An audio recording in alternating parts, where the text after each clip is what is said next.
महाराष्ट्र शासनाने 2 जून रोजी पुण्यश्लोक अहिल्यादेवी होळकर शेतकरी सन्मान योजना जाहीर केलेली आहे। या योजनेमध्ये 3 घटक आहेत: कर्जमाफी, एक वेळ समझोता आणि प्रोत्साहन।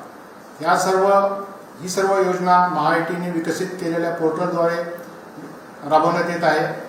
ह्या योजनेचा लाभ देण्याकरता सहकार विभागामार्फत सर्व बँकांची माहिती महाआयटीच्या पोर्टलवर भरण्यात आली।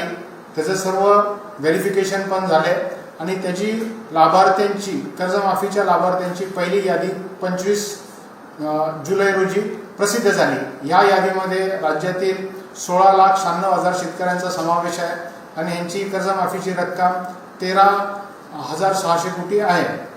तर या सर्व शेतकऱ्यांनी आपलं आधार प्रमाणिकीकरण करायचं आहे। आधार प्रमाणिकीकरण केल्यानंतर त्यांना लाभ त्यांच्या थेट बँकेच्या खात्यामध्ये जमा करण्यात येईल।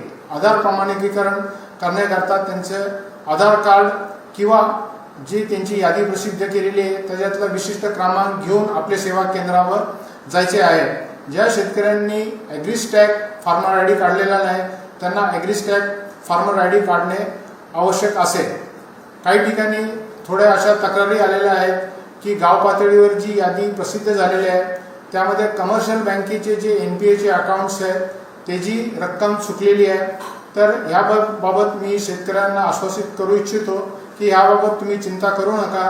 आपण आपल्या बँकेच्या ब्रांचमध्ये जाऊन तपासावे।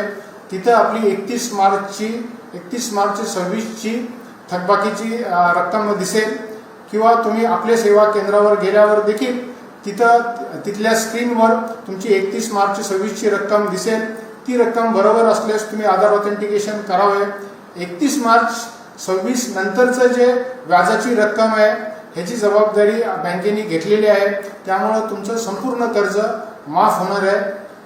आणि ह्या उपरक्ष कोणत्या शेतकऱ्यांना काही इतर अडचण असली, जसं त्याचं नाव चुकलेलं आहे किंवा आधार नंबर चुकलेला आहे किंवा खाते क्रमांक चुकलेला आहे, तर त्यांनी पोर्टलमध्ये ग्रीव्हन्स रेज करावं, जेणेकरून त्यांची तक्रार जिल्हाधिकाऱ्यांकडे जाईल आणि जिल्हा लेवलच्या समितीमार्फत त्या सर्व तक्रारीचे चौकशी होऊन त्याला लेखी उत्तर दिले जाईल।